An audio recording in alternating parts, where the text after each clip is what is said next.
suis Manuela Pocosi Koulibaly et je suis journaliste. Alors, je travaillais pour un média qui s'appelle 7info et depuis 2 mois, je suis à mon propre compte. Donc, je suis journaliste en freelance et parallèlement, je suis entrepreneur cosmétique et entrepreneur dans le secteur du transport aussi.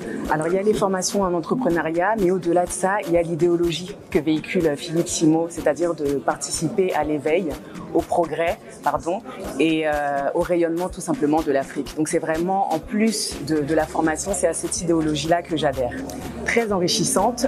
Je le savais déjà avant de venir, de toute façon, qu'elle serait enrichissante parce que avec Philippe Simot, on n'est jamais déçu. Et j'ai simplement pu identifier, en fait, j'ai des business aujourd'hui qui fonctionnent, mais qui ont stagné à un certain niveau. Et grâce à Philippe, j'ai pu avoir le déclic, en fait, dont j'avais besoin pour faire fructifier davantage mes activités à l'heure d'aujourd'hui. Et ça n'a pas de prix. Ceci est un espace publicitaire disponible. Vous êtes entrepreneur et souhaitez gagner davantage d'argent? Vous souhaitez propulser votre business à un autre niveau? Vous avez une solution à faire connaître? J'ai une bonne nouvelle pour vous. Investir au pays ouvre des espaces publicitaires dans ses vidéos. Vous l'avez demandé, nous l'avons fait. Investir au pays, c'est plus d'1 million d'abonnés sur ces différentes plateformes. Mais surtout, c'est entre 6 et 9 millions de vues par mois. Oui, j'ai dit par mois. Si vous n'avez pas de spot à diffuser, ne vous inquiétez pas, nous le concevons pour vous. Pour réserver votre espace, une seule adresse, commercial.cmr@investiropais.com et 2 numéros de téléphone disponibles sur WhatsApp. Le premier, c'est le +237 697 97 23 16. Le second, le +33 618 87 84 80. Je ne sais pas si vous êtes au courant, mais depuis quelques jours, plusieurs articles sur Internet parlent d'un conflit majeur et d'une humiliation qu'aurait subi la France suite à l'attitude de Paul Kagame, président du Rwanda en exercice. Il se trouve qu'il y a de cela quelques jours, M. Kagame est venu en visite en France et il a été reçu, comme d'habitude, par un ministre français à l'aéroport. Quelques jours après, Emmanuel Macron, président de la France, s'est rendu à son tour au Rwanda pour rencontrer son homologue, M. Kagame. Et qu'est-ce qui s'est passé? Quelque chose d'inouï, notamment pour les francophones. Kagame a envoyé un ministre réceptionner le président français à l'aéroport. Imaginez juste la scène. Emmanuel Macron qui descend d'un avion et en dessous, il n'y a pas le président de la République africaine, il y a un simple ministre. La claque, d'après certains même l'humiliation et la honte. Je vais parler dans cette vidéo du manque de dignité qui peut régner dans notre communauté.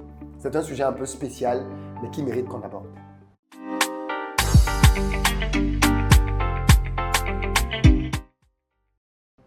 Salut à toi, bienvenue sur ma chaîne, moi c'est Philippe Simot. Ici je te parle d'entrepreneuriat, d'investissement parce que je suis convaincu que c'est grâce au business qu'on va faire développer notre communauté. Donc si toi aussi tu veux faire partie de cette belle aventure, je t'invite à t'abonner à cette chaîne parce qu'ici tu es clairement sur le meilleur canal de formation et d'information des entrepreneurs pour la réussite dans la communauté noire.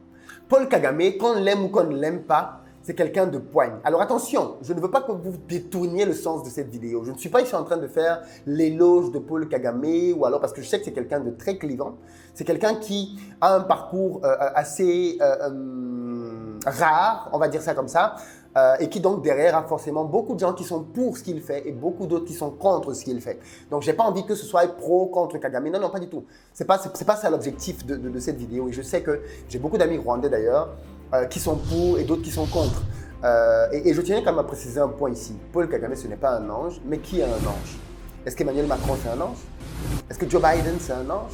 Est-ce que Vladimir Poutine, c'est un ange? Non.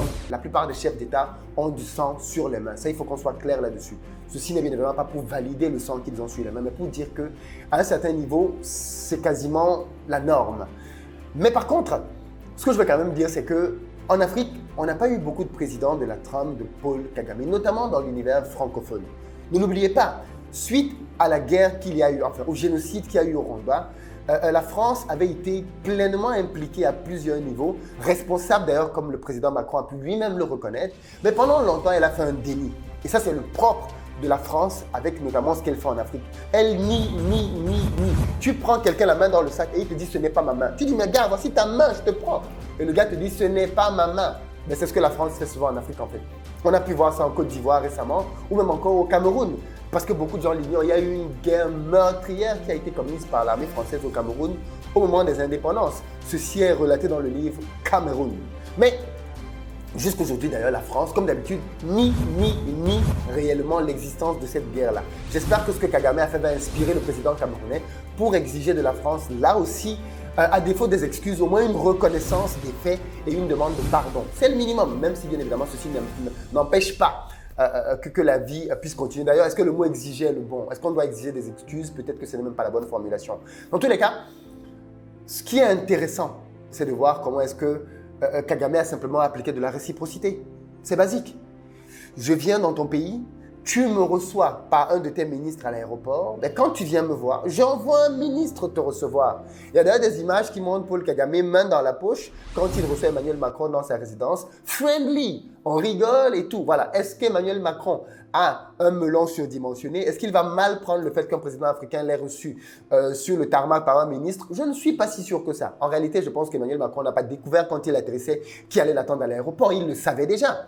On est quand même dans des pays qui sont très avancés en termes de services secrets. Hein. Je veux dire, même quand Emmanuel Macron est dans l'avion, il sait ce qui se passe sur Terre. Hein. Il n'est pas comme toi qui n'a pas de Wi-Fi en l'air. Il sait très bien ce qui se passe. Donc, je pense qu'il était pleinement informé, notamment par le protocole, de qui allait l'accueillir et quel était son programme de la journée à la seconde près. Au moins pour que les services secrets puissent se préparer à éviter qu'il y ait un quelconque couac tout au long du trajet. Emmanuel Macron le savait avant même de prendre son vol et il est quand même venu. Peut-être que c'est aussi un moyen pour lui de communiquer un message au chef d'État africain, francophone, pour qu'ils arrêtent simplement de se mettre à genoux quand on ne le leur demande même pas. On a l'impression que parfois en Afrique, nos chefs d'État font beaucoup plus qu'il n'en faut. Beaucoup plus qu'il n'en faut. Et j'ai l'impression que ce sont des gens qui essaient de plaire au maître et prennent des initiatives que le maître ne leur demande même pas. Ils imaginent que Paris va se fâcher pour des choses pour lesquelles Paris n'en a rien à faire. Excusez-moi. Et clairement, ce type de situation-là vous fait réfléchir. Qu'est-ce que vous pensez de l'analyse de l'attitude de Paul Kagame? Chacun d'entre nous connaît un ou plusieurs entrepreneurs autour de lui. Mais j'ai une question. Combien d'entre eux ont réellement réussi? Très peu, n'est-ce pas? Disons-nous la vérité. La majorité des entrepreneurs galèrent. Certains font du bruit sur Internet et pourtant, les poches sont vides. Pourquoi? Simplement parce que 97% des entrepreneurs n'ont pas compris la clé du succès dans les affaires. Elle est pourtant simple. Savoir vendre. La vente est de loin la compétence la plus importante pour un entrepreneur. Si vous ne savez pas vendre, peu importe la qualité de votre produit ou de votre service, vous allez au mieux stagner et au pire, fermer votre business et retourner au quartier. Je le sais car j'ai personnellement formé et accompagné aujourd'hui plusieurs milliers d'entrepreneurs tout autour du continent et dans la diaspora. Afin donc que cela ne vous arrive pas, j'organise une tournée de formation dans plusieurs capitales africaines avec pour but de partager avec vous les meilleures techniques et méthodes qui me permettent de multiplier mon chiffre d'affaires année après année, et ce, malgré le Covid.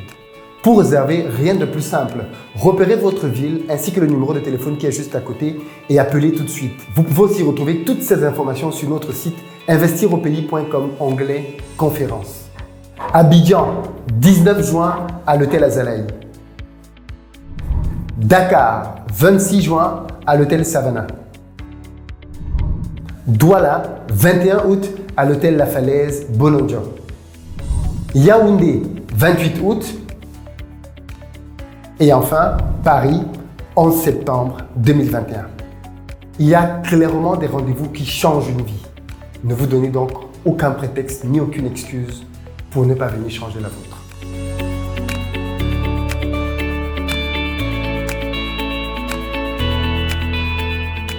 Comment est-ce que nos présidents peuvent s'en inspirer? Parce qu'en fait, en réalité, si on dit que nous sommes indépendants, que nous sommes libres, eh bien, ça doit pouvoir se transcrire par de telles attitudes basiques.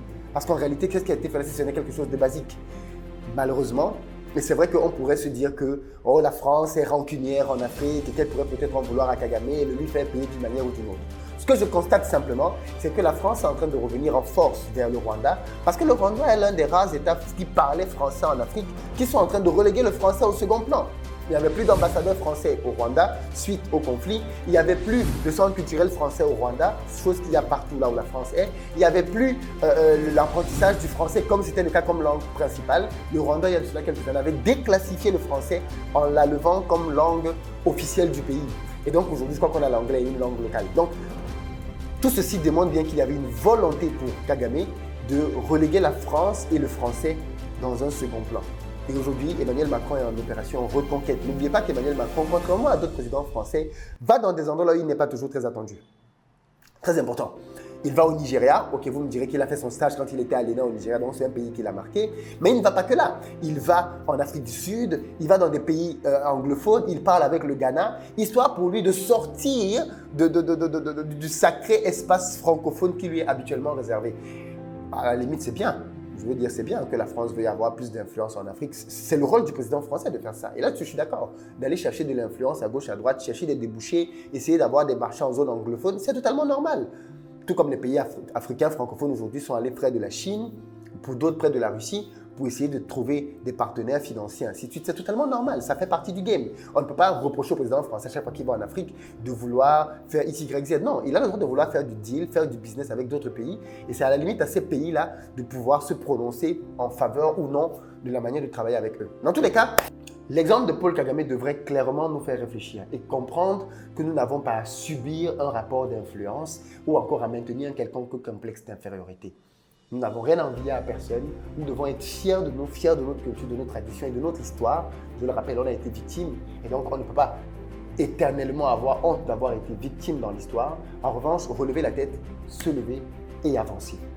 Des hommes comme Kagame, on en a besoin en Afrique, en masse, au moins pour leur leadership. Parce que qu'on le veuille ou non, les résultats parlent d'eux-mêmes. Et le Rwanda aujourd'hui est en train de s'extirper de la pauvreté et dans plusieurs classements, au moins au niveau de la corruption.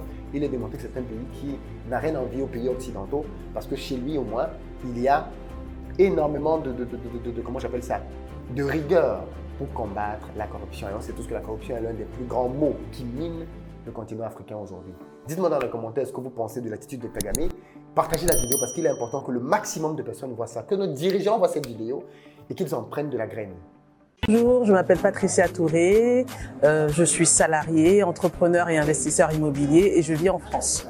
En fait, ça a coïncidé. En fait, je suis venue pour un voyage d'affaires sur différentes choses et en fait, il y avait cette formation qui se proposait et je l'ai prise du jour au lendemain parce que je savais que j'allais avoir du bon contenu. J'ai été vraiment très satisfaite de cette formation. C'est vrai que j'ai une base moi de formation de commerciale, je vais dire, mais c'est vrai que les choses que nous avons appris, les astuces, les stratégies que nous avons appris aujourd'hui vont me permettre moi justement de pouvoir me dépasser tant au niveau de mon chiffre d'affaires, au niveau de la façon de faire avec mes clients, au niveau de la relation client et surtout au niveau de l'expérience que je vais vendre aux clients. Et c'est vraiment top, quoi. Je suis vraiment contente d'avoir participé à cette formation, sachant que je prends l'avion demain pour retourner, mais je voulais vraiment faire cette formation, donc je suis 100% satisfaite. Et c'est vrai que pour toutes les personnes, en fait, celles qui veulent s'améliorer au niveau de la vente, celles qui veulent apprendre, celles qui veulent commencer à monter un projet ou un business, c'est vraiment une des formations qu'il faut faire. C'est vraiment très important. Je pense que ça apporte un grand bénéfice pour le continent parce qu'aujourd'hui, c'est vrai qu'on a l'impression qu'on voit l'Afrique toujours à l'arrière, toujours derrière les autres. Alors qu'aujourd'hui, on a des personnes comme Philippe Simo qui nous donnent envie justement de nous dépasser, de pouvoir aller plus loin. Et surtout, on voit qu'il y a une catégorie de personnes aujourd'hui qui sont prêtes à être formées, qui sont prêtes à prendre le risque et de prendre l'audace justement de faire les choses. Aujourd'hui, on n'est plus derrière. Les gens font les choses, donc il faut aller de l'avant et c'est top. Ceci est un espace publicitaire disponible. Vous êtes entrepreneur et souhaitez gagner davantage d'argent? Vous souhaitez propulser votre business à un autre niveau? Vous avez une solution à faire connaître? J'ai une bonne nouvelle pour vous. Investir au pays ouvre des espaces publicitaires dans sa vidéo. Vous l'avez demandé, nous l'avons fait. Investir au pays, c'est plus d'1 million d'abonnés sur ces différentes plateformes. Mais surtout, c'est entre 6 et 9 millions de vues par mois. Oui, j'ai dit par mois. Si vous n'avez pas de spot à diffuser, ne vous inquiétez pas, nous le concevons pour vous. Pour réserver votre espace, une seule adresse, commercial.cmr@investiraupays.com et 2 numéros de téléphone disponibles sur WhatsApp. Le premier, c'est le +237 697 97 23 16. Le second, le +33 618 87 84 80.